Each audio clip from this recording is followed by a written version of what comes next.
అయ్యప్ప స్వాములందరూ కూడా విజ్ఞప్తి, రేపు ఆదివారం 15వ తేదీ ఉదయం 10 గంటల నుంచి 1 గంటల వరకు స్వామి పాదయాత్రగా కాశ్మీర్ నుంచి కన్యాకుమారి వెళ్తున్నాం గోరక్షణ కోసం. దానికి సంబంధించిన మీటింగ్ కాచిగూడలోని శ్యాంబాబా మందిర్లు ఉంది.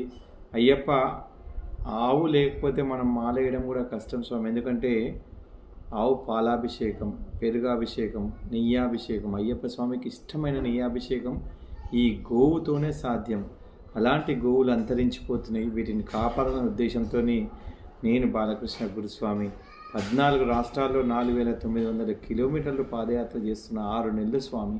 దయచేసి మీ అందరి గురుస్వాములకు, అయ్యప్ప స్వాములకు విజ్ఞప్తి, మీరు స్వచ్ఛమైన దేశీవాళి ఆవు నెయ్యితో మాత్రం ఇరుముడిలో అభిషేకం చేయండి స్వామివారికి.